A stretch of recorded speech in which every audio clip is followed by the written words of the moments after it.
പോകുന്നത് enzyme substrate reaction ആണ്. അതായത് ഒരു എൻസൈമും ഒരു സബ്സ്ട്രേറ്റും എങ്ങനെയാണ് റിയാക്ട് ചെയ്യുന്നത്. എൻസൈമും സബ്സ്ട്രേറ്റും കൂടെ റിയാക്ട് ചെയ്താൽ എന്തായിട്ടാണ് മാറുക? നമ്മൾ കഴിഞ്ഞതിൽ പറഞ്ഞിരുന്നു, എൻസൈമും പ്ലസ് സബ്സ്ട്രേറ്റ് റിയാക്ട് ചെയ്താൽ എൻസൈം സബ്സ്ട്രേറ്റ് കോംപ്ലക്സ് ഉണ്ടാവും.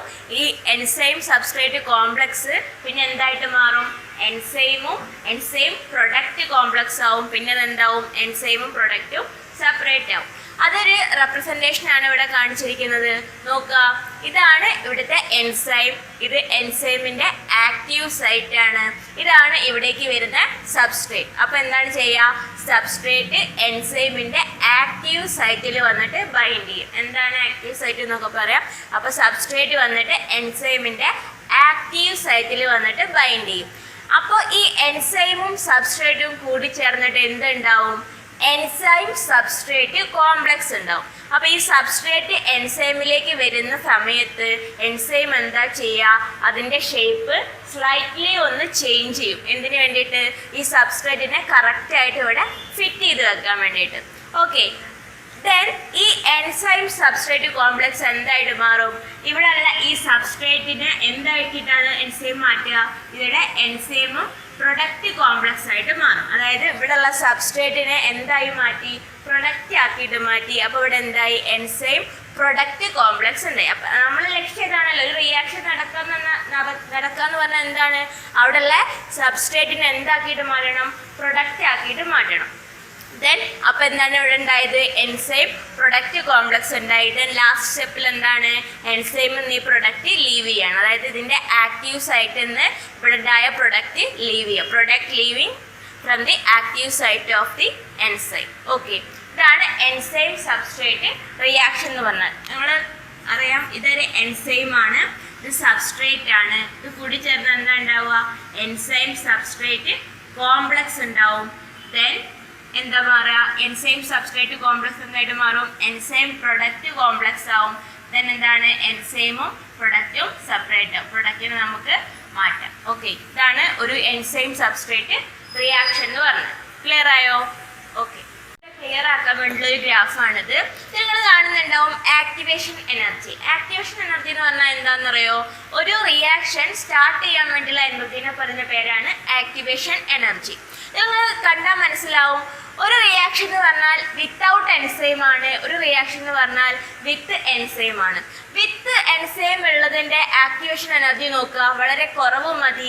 വിത്തൗട്ട് എൻസൈം ആണെങ്കിലോ ഒരു റിയാക്ഷൻ സ്റ്റാർട്ട് ചെയ്യണമെങ്കിൽ ഇത്രയും എനർജി വേണം. അപ്പം ഒരു റിയാക്ഷനിൽ എൻസൈം ഉണ്ടെങ്കിൽ അതിന് എത്ര കുറച്ച് എനർജി യൂസ് ചെയ്താൽ മതി എന്ന് നിങ്ങൾക്ക് ഈ ഗ്രാഫ് കണ്ടാൽ മനസ്സിലാവും. കണ്ടോ, ഇവിടെയുള്ള ഈ സബ്സ്ട്രേറ്റിനെ പ്രൊഡക്റ്റ് ആക്കിയിട്ടാണ് ഇവിടെ മാറ്റുന്നത്. അതാണ് ഇതിൽ നിങ്ങൾ കാണുന്നത്. അതിൽ എൻസൈം യൂസ് ചെയ്യുന്നുണ്ടെങ്കിൽ അതിൻ്റെ ആക്ടിവേഷൻ എനർജി വളരെ കുറവ് മതി. എൻസൈം യൂസ് ചെയ്തില്ലെങ്കിലോ ഇത്രയും എനർജി എടുക്കുന്നുണ്ട് അവിടെ റിയാക്ഷൻ സ്റ്റാർട്ട് ആവണമെങ്കിൽ. അതായത് സബ്സ്ട്രേറ്റിനെ പ്രൊഡക്റ്റ് ആക്കി മാറ്റണമെങ്കിൽ അവിടെ ഇത്രത്തോളം എനർജി വേണ്ടി വരും. അതിന് പകരം അവിടെ ഒരു എൻസൈം ഉണ്ടെങ്കിലോ വളരെ കുറച്ച് എനർജി യൂസ് ചെയ്താൽ മതി. ഇതാണ് നമ്മൾക്ക് ഒരു റിയാക്ഷനിൽ എൻസൈം യൂസ് ചെയ്യുന്നത് കൊണ്ടുള്ള ഒരു മെയിൻ ആയിട്ടുള്ള അഡ്വാൻറ്റേജ് മനസ്സിലാക്കാൻ ഈ ഗ്രാഫ് നോക്കിയാൽ മതി. ഓക്കെ, അപ്പോൾ എൻസൈം സബ്സ്ട്രേറ്റ് റിയാക്ഷൻ എന്താണെന്ന് ക്ലിയർ ആയല്ലോ. ഒരു എൻസൈമും ഒരു സബ്സ്ട്രേറ്റ് എന്ന് പറഞ്ഞാൽ നമുക്ക് അറിയില്ലേ, ഒരു റിയാക്ഷനിൽ പങ്കെടുക്കുന്ന റിയാക്ടന്റിനാണ് എന്ത് പറയാ? സബ്സ്ട്രേറ്റ് എന്ന് പറയാം. അപ്പോൾ എൻസൈമും സബ്സ്ട്രേറ്റും തമ്മിലുള്ള റിയാക്ഷൻ എങ്ങനെയാണ് നടക്കുന്നത്, അതെങ്ങനെയാണ് സബ്സ്ട്രേറ്റിനെ പ്രൊഡക്റ്റ് ആക്കുന്നത് എന്നുള്ള ഡയഗ്രം നിങ്ങൾ കണ്ടല്ലോ. ഇനി ഈ എൻസൈം സബ്സ്ട്രേറ്റ് റിയാക്ഷൻ ടൈപ്പാണ് നമ്മൾ പറയാൻ പോകുന്നത്. Types of enzyme substrate reaction. Mainly രണ്ട് ടൈപ്പായിട്ടാണ് എൻസൈം സബ്സ്ട്രേറ്റ് റിയാക്ഷനെ ക്ലാസിഫൈ ചെയ്തിരിക്കുന്നത്. അതിൽ ഫസ്റ്റ് മോഡലാണ് template or lock and key model. Second മോഡലാണ് induced fit or Koshland model. അപ്പോൾ ഈ രണ്ട് മോഡലും എന്താണെന്ന് നമുക്ക് നോക്കാം. ഓക്കെ, ഫസ്റ്റത്തെ മോഡലായിട്ടുള്ള template or lock and key model എന്താണെന്ന് നോക്കാം ആദ്യം. അപ്പോൾ നമുക്ക് ആദ്യത്തെ മോഡലായിട്ടുള്ള template or lock and key model എന്താണെന്ന് നോക്കാം. ഈ മോഡല് പ്രൊപ്പോസ് ചെയ്തത് ഫിഷർ ആണ്. ഇതിൽ പറയുന്നത് എന്താണെന്ന് വെച്ചാൽ ഇതിൻ്റെ ആക്റ്റീവ് സൈറ്റ് ഓൾറെഡി ഏത് സൈസിലാണോ ഉള്ളത് ഇത് അതേ പ്രോപ്പർ കൺഫോർമേഷനിൽ നിൽക്കും എന്നാണ് പറയുന്നത്. അതായത് സബ്സ്ട്രേറ്റ് ഉണ്ടെങ്കിലും ഇല്ലെങ്കിലും ഇതിൻ്റെ ആക്റ്റീവ് സൈറ്റ് ഏത് ഷേപ്പിലാണോ ഉള്ളത് ഇത് അതേ ഷേപ്പിൽ തന്നെ എക്സിസ്റ്റ് ചെയ്യും എന്നുള്ളതാണ് പറയുന്നത്. ദെൻ ഇതിൻ്റെ ആക്റ്റീവ് സൈറ്റ് എന്ന് പറഞ്ഞാൽ റിജിഡ് ആണ്, റിജിഡ്. ഓക്കെ, നിങ്ങൾ ഇതിൽ പേര് കണ്ടോ, lock and key model. Okay, നിങ്ങൾ ലോക്ക് ആൻഡ് കീ മോഡൽ എന്ന് പറയാൻ എന്തുകൊണ്ടാണ് ഇതിന് ആ പേര് വിളിക്കുന്നത് നിങ്ങൾക്ക് ഇത് പറഞ്ഞാൽ മനസ്സിലാവും. കാരണം ഈ മോഡലിൻ്റെ പ്രത്യേകത, ഒരു ലോക്ക് നമ്മൾ എങ്ങനെയാണോ ഒരു കീ ഇട്ട് തുറക്കുന്നത് അതേമാതിരിയാണ് ഈ മോഡൽ എന്നാണ് പറഞ്ഞത്. നിങ്ങൾ ഓരോ വട്ടം കീ ഇട്ട് തുറക്കുമ്പോഴും അതിൻ്റെ ലോക്കിലെ ആ ഷേപ്പ് ഇങ്ങനെ ചേഞ്ച് ചെയ്തുകൊണ്ടിരിക്കുമോ? ഇല്ലല്ലോ. അതേമാതിരിയാണ് ഈ മോഡൽ. ഇതിൻ്റെ ആക്റ്റീവ് സൈറ്റ് എങ്ങനെയാണോ ഉള്ളത് ഇത് അതേ ഷേപ്പ് തന്നെ എക്സിസ്റ്റ് ചെയ്യും. ഇതിൻ്റെ ആക്റ്റീവ് സൈറ്റ് എന്താണ്? റിജിഡ് ഷേപ്പ്, റിജിഡ് ആയിട്ടാണ് ഉള്ളത്. അതുകൊണ്ട് തന്നെ ഇതെന്താണ്, ഒരു സബ്സ്ട്രേറ്റോ അല്ലെങ്കിൽ ഒരു സബ്സ്ട്രേറ്റ് വരുന്ന സമയത്ത് ഇതിൻ്റെ ആക്റ്റീവ് സൈറ്റിൽ എന്ത് സംഭവിക്കുന്നില്ല, ഒരു ചേഞ്ചും സംഭവിക്കുന്നില്ല. അതിൻ്റെ ആക്റ്റീവ് സൈറ്റ് എങ്ങനെയാണോ ഉള്ളത് ഇത് അങ്ങനെ തന്നെ എക്സിസ്റ്റ് ചെയ്യുന്നതാണ് പറയുന്നത്.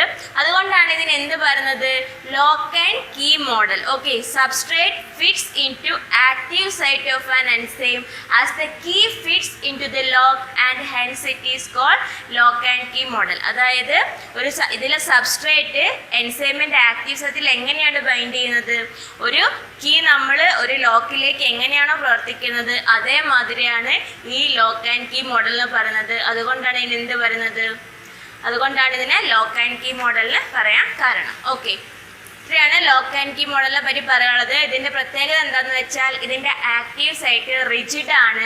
ഇത് ഓൾറെഡി ഏത് ഷേപ്പിലാണുള്ളത് ഇത് അതേ ഷേപ്പിൽ തന്നെ എക്സിസ്റ്റ് ചെയ്യും. ഇതിൻ്റെ ആക്റ്റീവ് സൈറ്റിൽ ഒരു ചേഞ്ചും വരില്ല.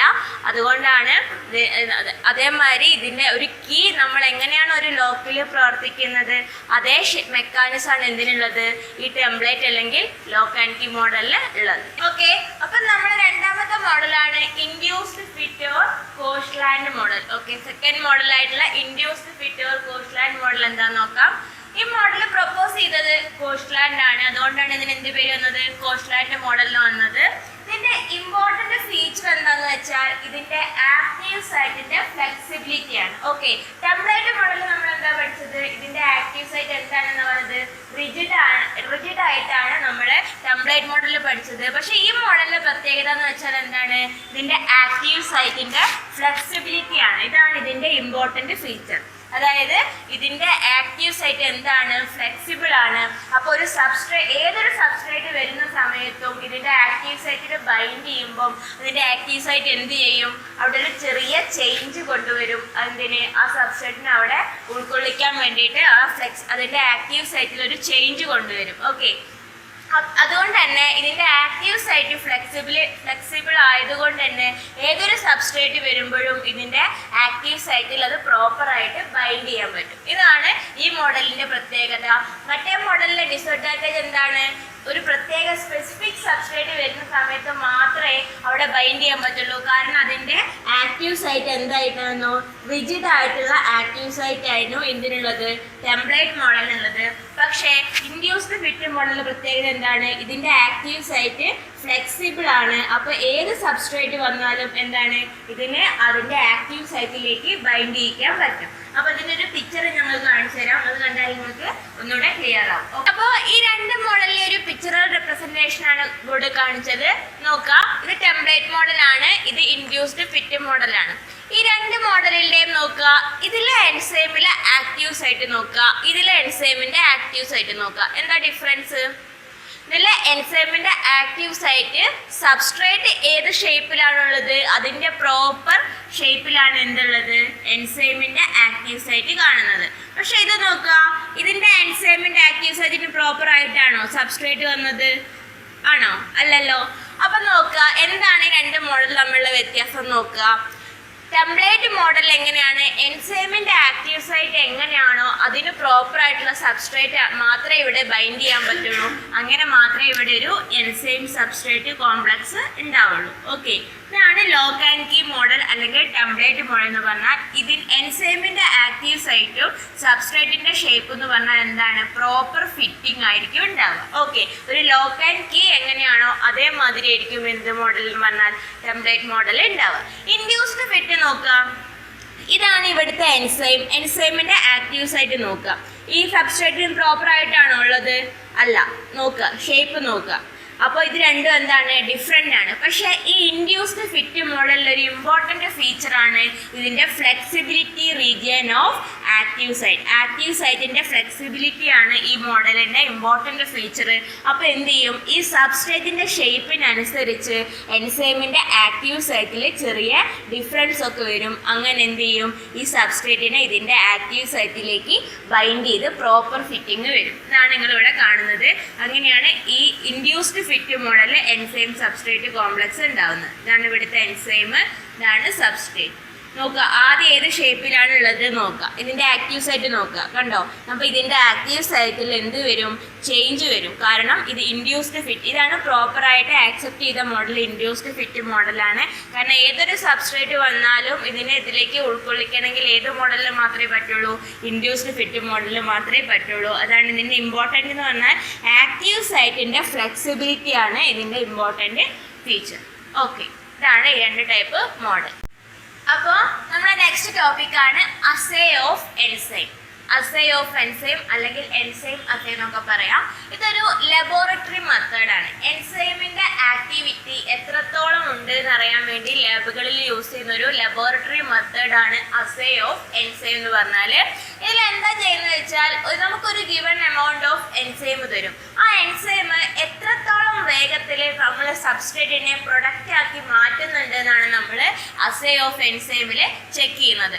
അതായത് ഇതിൽ measure either the disappearance of substrate or the appearance of product. എത്രത്തോളം സബ്സ്ട്രേറ്റ് അവിടുന്ന് ഡിസപ്പിയർ ആവുന്നുണ്ട് അല്ലെങ്കിൽ എത്രത്തോളം പ്രൊഡക്റ്റ് അവിടെ ഫോം ചെയ്യുന്നുണ്ട് എന്നുള്ളതാണ് നമ്മൾ അസേ ഓഫ് എൻസൈമിൽ ടെസ്റ്റ് ചെക്ക് ചെയ്യുന്നത്. ഓക്കെ, അപ്പോൾ എത്രത്തോളം സ്പീഡിൽ, how fast a given amount of enzyme will convert a substrate to product. എത്രത്തോളം വേഗത്തിൽ ഒരു എൻസൈമിന് സബ്സ്ട്രേറ്റിനെ പ്രൊഡക്റ്റ് ആക്കി മാറ്റാൻ കഴിയുന്നുണ്ട് എന്നുള്ളതാണ് നമ്മൾ എന്തിൽ മെഷർ ചെയ്യുന്നത്, അസേ ഓഫ് എൻസൈമിൽ മെഷർ ചെയ്യുന്നത്. ഇത് രണ്ട് ടൈപ്പ് അസേ ഉണ്ട്, നമുക്കത് ഏതൊക്കെയാണെന്ന് നോക്കാം. എൻസൈം അസേന്റെ ടൈപ്പ് ആണ് പറയാൻ പോകുന്നത്. Types of enzyme assay. Enzyme assay രണ്ട് ടൈപ്പിലുണ്ട്. First one is end point assay, second one is kinetic assay. നമുക്ക് ആദ്യത്തെ ടൈപ്പ് ആയിട്ടുള്ള എൻഡ് പോയിന്റ് അസേ എന്താന്ന് നോക്കാം. എന്താന്ന് നോക്കാം. ഇതിലെന്താ ചെയ്യുന്നത് വെച്ചാൽ എൻസൈമിനെയും സബ്സ്ട്രേറ്റിനെയും കൂടെ ഒരു ഫിക്സഡ് പീരീഡ് ഇൻക്യുബേറ്റ് ചെയ്യാൻ വെക്കും. അപ്പോൾ ഇതെന്ത് ചെയ്യും, എൻസൈമും സബ്സ്ട്രേറ്റിനും കൂടെ റിയാക്ഷൻ നടക്കില്ല. അപ്പോൾ റിയാക്ഷൻ നടന്ന last at the end of the reaction എന്താ നമ്മൾ ചെക്ക് ചെയ്യുന്നതെന്ന് വെച്ചാൽ എത്രത്തോളം പ്രൊഡക്റ്റ് അവിടെ ഫോം ചെയ്തിട്ടുണ്ട് അല്ലെങ്കിൽ എത്രത്തോളം സബ്സ്ട്രേറ്റിനെ അവിടെ യൂസ് ചെയ്തിട്ടുണ്ട് എന്നുള്ളതാണ് എന്തിൽ ചെയ്യുന്നത്, എൻഡ് പോയിന്റ് അസേയിൽ ചെയ്യുന്നത്. കാരണം നമുക്ക് ഇവിടെ എൻസൈമിൻ്റെ ആക്ഷൻ നമുക്ക് ഏറ്റവും ലാസ്റ്റിലേ മനസ്സിലാവുള്ളൂ. അതുകൊണ്ടാണ് ഇനി എന്ത് പറയുന്നത്, എൻഡ് പോയിന്റ് അസേ. അതായത് ഒരു റിയാക്ഷൻ സ്റ്റോപ്പ് ചെയ്ത് കഴിഞ്ഞാൽ മാത്രമേ, അതായത് എൻസൈമും സബ്സ്ട്രേറ്റിനും കൂടെ റിയാക്ട് ചെയ്ത് കഴിഞ്ഞ് ആ റിയാക്ഷൻ അവിടെ സ്റ്റോപ്പ് ചെയ്ത് കഴിഞ്ഞാൽ മാത്രമേ നമുക്ക് എന്ത് മനസ്സിലാവുള്ളൂ, അവിടെ എത്രത്തോളം സബ്സ്ട്രേറ്റ് യൂസ് ചെയ്തിട്ടുണ്ട് അല്ലെങ്കിൽ എത്രത്തോളം പ്രൊഡക്റ്റ് ഫോം ചെയ്തിട്ടുണ്ട് എന്നുള്ളത് മനസ്സിലാക്കാൻ പറ്റുള്ളൂ. അതുകൊണ്ടാണ് ഇനി എന്ത് പറയുന്നത്, എൻഡ് പോയിന്റ് അസേ. ഓക്കെ, സെക്കൻഡ് അസേ ആണ് കൈനറ്റിക് അസേ. കൈനറ്റിക് അസേയിൽ എന്താ നോക്കാം. ഇതിൽ സബ്സ്ട്രേറ്റിന്റെ കോൺസെൻട്രേഷൻ കമ്പയർലി എൻസൈമിനെ കമ്പയർ ചെയ്യുമ്പോൾ വളരെ ഹൈ ആണ്. ഓക്കെ, അതായത് ഫസ്റ്റ് പ്രത്യേകത എന്ന് പറഞ്ഞാൽ concentration of substrate is sufficiently high in comparison to enzyme. അപ്പം ഇവിടെ നടക്കുന്നത് എന്താ വെച്ചാൽ rate of reaction is proportional to the concentration of enzyme. അതായത് ഒരു റിയാക്ഷനിൽ നമ്മൾ എൻസൈമിനേക്കാളും കൂടുതൽ സബ്സ്ട്രേറ്റിനെ ആഡ് ചെയ്യാം. ഓക്കെ, അപ്പോൾ റിയാക്ഷൻ നടക്കുമ്പോൾ എന്താ സംഭവിക്കുക, എന്തായാലും എൻസൈം ഉണ്ടെങ്കിൽ അല്ലേ റിയാക്ഷൻ ഫാസ്റ്റായി നടക്കുള്ളൂ. അപ്പോൾ റിയാക്ഷൻ്റെ റേറ്റ് എന്ന് പറഞ്ഞാൽ എന്തിന് പ്രൊപ്പോർഷണലാണ്, എൻസൈം എത്ര ഉണ്ടോ അത്ര കോൺസെൻട്രേഷനിൽ അല്ലെങ്കിൽ അത്ര റേറ്റിൽ മാത്രമേ എന്ത് നടക്കുള്ളൂ, റിയാക്ഷൻ നടക്കുള്ളൂ. Amount of product proportional to the amount of active enzyme. Active enzyme എത്രത്തോളം ഉണ്ടോ അതിന് പ്രൊപ്പോർഷണൽ ആയിരിക്കും എന്ത്, അവിടുത്തെ എമൗണ്ട് ഓഫ് പ്രൊഡക്റ്റ് എന്ന് പറഞ്ഞാൽ. അപ്പോൾ നമുക്ക് ഈ റിയാക്ഷൻ്റെ റേറ്റ് അറിയണമെങ്കിൽ എന്താണ് ഒരു പ്രത്യേകത, എന്താണ് ഈ അസൈൻ്റെ പ്രത്യേകത എന്താ, എത്രത്തോളം ആക്റ്റീവ് എൻസൈം ഉണ്ടോ അത്രയായിരിക്കും അവിടുത്തെ എന്തെന്ന് പറഞ്ഞാൽ പ്രൊഡക്റ്റ് എന്ന് പറഞ്ഞാൽ. ഓക്കെ, അപ്പോൾ ഇതാണ് കൈനറ്റിക് അസേ എന്ന് പറഞ്ഞാൽ. ഇതിലെന്താണ് പ്രത്യേകത, ഇതിലെ സബ്സ്ട്രേറ്റിൻ്റെ അളവ് വളരെ കൂടുതലാണ്. എൻസൈമിനെ കമ്പയർ ചെയ്യുമ്പോൾ സബ്സ്ട്രേറ്റിൻ്റെ അളവ് വളരെ ഹൈ ആണ്. ദെൻ ഇതിൻ്റെ റേറ്റ് ഓഫ് റിയാക്ഷൻ എന്ന് പറഞ്ഞാൽ എന്തിന് പ്രൊപ്പോർഷനാണ്, ഇതിൻ്റെ കോൺസെൻട്രേഷൻ ഓഫ് എൻസൈമിന് പ്രൊപ്പോർഷനാണ്. ഓക്കെ, അപ്പോൾ ഇതാണ് രണ്ട് type of assay, end point assay and kinetic assay. Okay നോക്കാം. ഇനി നമുക്ക് എൻസൈം അസേ ഡിറ്റക്ട് ചെയ്യാൻ വേണ്ടി യൂസ് ചെയ്യുന്ന മെത്തേഡ്സ് ആണ്. അപ്പൊ ഇത്രയും ഇതിൽ കൂടുതൽ മെത്തേഡ്സ് യൂസ് ചെയ്യുന്നുണ്ട്. അപ്പൊ കുറച്ച് മെത്തേഡ്സ് നമുക്ക് നോക്കാം. ഏതൊക്കെ മെത്തേഡ് യൂസ് ചെയ്തിട്ടാണ് എൻസൈം അസേ ചെയ്യുന്നത്? ഫസ്റ്റ് മെത്തേഡ് എന്ന് പറഞ്ഞാൽ ഫ്ലൂറസെൻസ് മെത്തേഡ് ആണ്. Then second spectrophotometric method, then electrode method, then fluorescence method. അപ്പൊ ഈ മെത്തേഡുകളൊക്കെ യൂസ് ചെയ്തിട്ടാണ് നമ്മൾ എൻസൈം അസേ ചെയ്യുന്നത്. ഏതൊക്കെ മെത്തേഡാണ് മാത്രങ്ങളൊന്ന് ജസ്റ്റ് നോട്ട് ചെയ്തത്.